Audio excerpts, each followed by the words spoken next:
상간소장까지 날아왔는데도 사랑이라고? 영주의 손에서 봉투가 구겨졌고 집안의 공기는 순식간에 얼어붙었어요. 영주는 차승우 앞으로 온 등기 우편을 뜯어본 순간 더는 참지 못했습니다.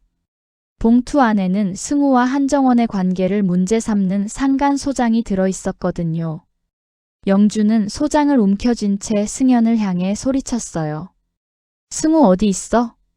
회사 게시판에는 이미 두 사람의 관계가 퍼졌고 상사는 승우에게 당분간 쉬라고 말한 상태였습니다.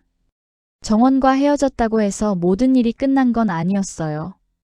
집에 들어온 승우는 식탁 위로 내던져진 소장을 보고 걸음을 멈췄습니다. 영주는 참아왔던 분노를 그대로 쏟아냈어요. 불륜? 이게 무슨 말이야? 승우는 봉투와 어머니의 얼굴을 번갈아 바라봤지만 입을 열지 못했어요. 이미 정원과 끝났다고 말할 수는 있었지만 그 말을 꺼내는 순간 자신이 품었던 감정까지 거짓이 되는 것 같았거든요.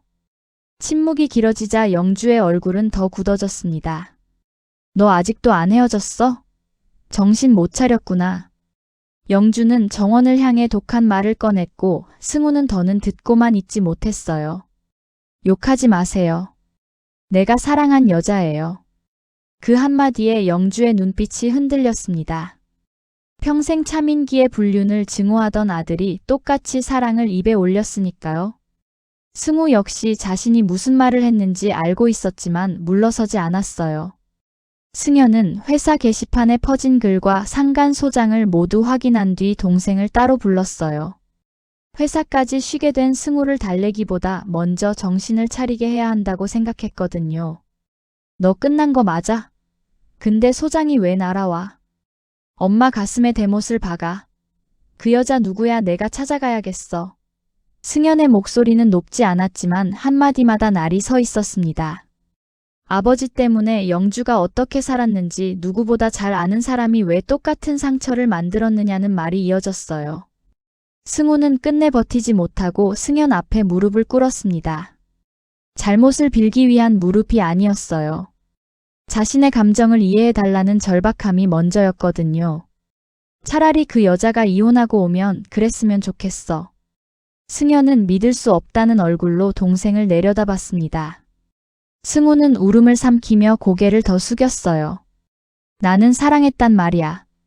승연은 그제야 더 답답해졌습니다. 동생이 잘못을 인정한 것이 아니라 여전히 사랑이라는 말에 매달리고 있었으니까요. 한편 정원은 남편과 마주 앉아 있었습니다. 두 사람은 서로의 외도를 알고도 모른 척하며 살아왔어요. 정원만 바람을 피운 것도 아니었고 남편만 일방적으로 배신당한 사람도 아니었습니다. 남편은 정원을 바라보며 상간소장을 이미 보냈다고 알렸어요. 너도 밖에서 만나고 나도 밖에서 만났어. 새삼 피해자 노릇하려는 건 아니야. 정원은 그렇다면 왜 승우에게 소장까지 보냈는지 물었습니다. 남편이 불쾌해한 건 외도 자체보다 체면이었어요. 그런데 하필 다리 없는 놈하고 그렇게 오래 만나? 진짜 사랑이라도 한 거야? 정원의 얼굴이 굳자 남편은 비웃듯 말을 이어갔습니다. 회사에도 이미 다 퍼졌는데 자기 체면까지 더 구기게 하지 말고 완전히 끝내라는 뜻이었어요. 정원은 아무 말도 하지 못했습니다. 승우와는 이미 헤어졌지만 남편의 말에는 관계를 정리하라는 요구보다 모욕이 더 짙게 묻어 있었거든요. 승우는 회사에 나가지 못한 채 집에서 쉬다가 치료를 위해 병원을 찾았습니다. 승연과 함께 병원을 나오는 길이었는데요. 승연이 잠시 화장실에 다녀오겠다고 자리를 비운 사이 병원 앞에 고급 세단 한 대가 멈췄어요. 차에서 내린 정원의 남편은 승우를 불렀습니다. 차승우 씨? 승우가 누구냐고 묻자 남자는 한 걸음 가까이 다가왔어요. 당신이 내 와이프랑 만난 불륜남이야? 승우는 그제야 상대가 누구인지 알아챘습니다. 남편은 소장은 이미 보냈고 회사에도 두 사람의 관계가 다 퍼졌다는 사실을 알고 있다고 말했어요. 승우가 회사에 나가지 못하고 집에서 쉬는 상황도 정확히 알고 있었습니다. 집에서 쉬고 있다며? 생각보다 금방 숨어버렸네. 승우는 정원에게 책임을 돌리지 말라고 했지만 남편의 얼굴에는 아무 변화도 없었어요. 지금 누구 걱정할 처지가 아닌 것 같은데. 여기부터는 진짜 놓치시면 안 돼요. 이 다음이 핵심이거든요. 남편은 승우의 몸을 천천히 내려다보며 조용히 위협했습니다. 다리 하나로는 부족한가 보네. 이번엔 남은 하나도 조심해.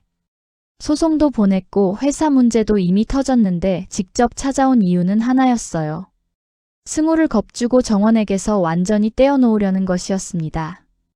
그때 화장실에서 돌아온 승연이 두 사람이 대치하는 모습을 발견했어요. 정원의 남편이 차에 타려 하자 승연은 급히 뒤를 쫓아가 앞을 막았습니다. 잠시만요. 남자는 귀찮다는 듯 승연을 바라봤어요. 승연은 동생이 잘못했다는 사실을 부인하지 않았습니다. 하지만 회사와 가족까지 흔들고 몸을 위협하는 일은 멈춰달라고 부탁했어요. 남편은 냉소적으로 받아쳤습니다. 회사에서는 이미 다 아는데 내가 뭘 더 흔들었다는 거지? 승연은 폭행을 당한 뒤 승우의 몸도 아직 완전히 회복되지 않았다고 말했어요. 그러나 남편은 아무 관심도 보이지 않았습니다. 동생 단속은 진작했어야지. 그대로 떠나려는 남자 앞에서 승연은 결국 무릎을 꿇었어요. 죄송합니다. 한 번만 용서해 주세요. 남편은 내려다보기만 했고 승연은 다시 고개를 숙였습니다. 제발 부탁드립니다. 조금 떨어진 곳에 선 승우는 형을 부르지도 못했어요. 사랑을 지키겠다며 버텼던 자신 대신 승연이 고개를 숙이고 있었기 때문입니다. 발을 내디디려 해도 몸이 움직이지 않았고 무릎을 꿇은 형의 뒷모습만 바라봤어요. 세리는 차민기가 남긴 해외 투자 계약서와 재산 문제를 확인하기 위해 영주의 집을 찾아갔습니다. 진이와 함께 그 집에서 살게 해달라며 이미 자존심을 내려놓았지만 이번에는 차민기가 남긴 재산 가운데 영주가 알고 있는 내용이 있는지 확인하려 했어요. 세리는 조심스럽게 말을 꺼내려다가 거실에 놓인 상간 소장과 굳어있는 영주의 얼굴을 발견했습니다. 무슨 일 있어? 세리가 반응을 살피자 영주는 소장을 치우려 했어요. 하지만 봉투에 적힌 승우의 이름이 먼저 눈에 들어왔습니다. 세리는 영주의 얼굴을 바라봤어요. 남편 바람보다 아들 바람이 더 힘들어? 영주는 세리를 노려봤습니다. 자신에게 불륜의 상처를 준 사람이 이제 아들의 불륜을 입에 올리는 상황을 견디기 어려웠거든요. 세리는 비웃으러 온 것이 아니었어요. 승우의 일이 사실인지 떠보려 했을 뿐이었습니다. 하지만 두 사람 사이에 쌓인 과거 때문에 질문은 날카롭게 꽂혔고 영주의 침묵도 대답처럼 남았습니다. 재산 문제를 확인하려던 세리는 더 깊이 묻지 못했어요. 상간 소장이 놓인 거실에서는 차민기의 재산과 승우의 불륜이 서로 다른 문제로 보이지 않았으니까요. 세리의 질문을 들은 영주는 당장 내쫓고 싶었지만 입을 열지 못했어요.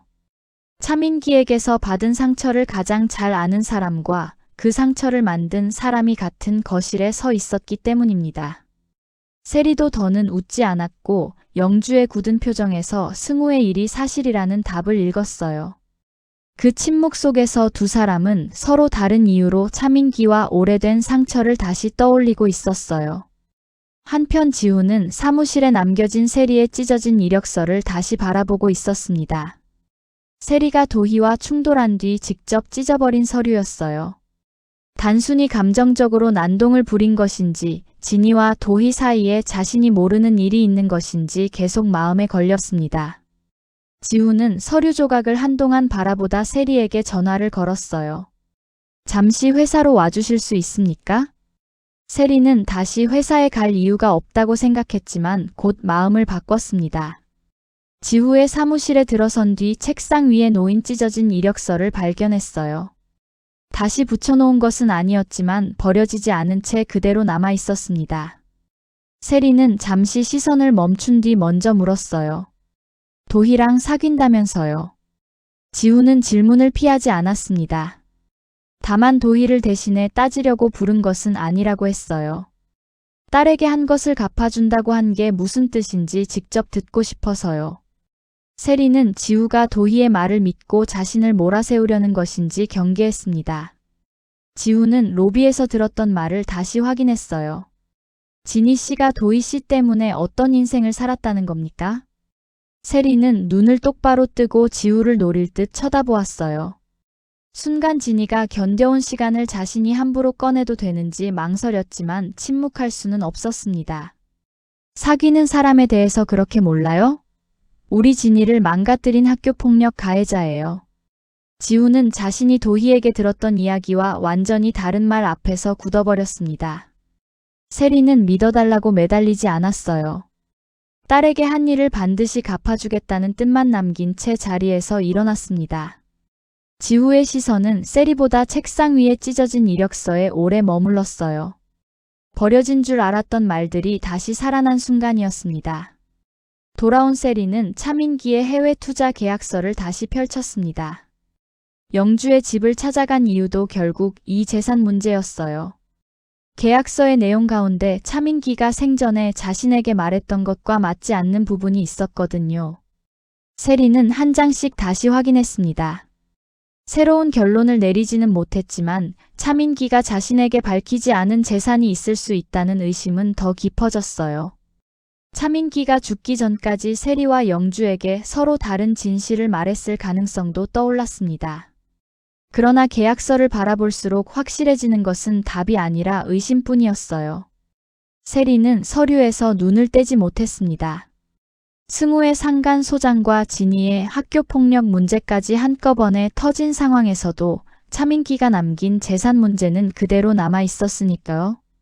집으로 돌아온 승우는 식탁 위에 놓인 상간 소장을 다시 바라봤습니다. 종이보다 더 선명하게 떠오르는 건 정원 남편의 협박도 영주의 분노도 아니었어요. 자신 때문에 낯선 남자 앞에서 무릎을 꿇은 승연의 모습이었습니다. 영주는 그런 아들을 말없이 지켜봤어요.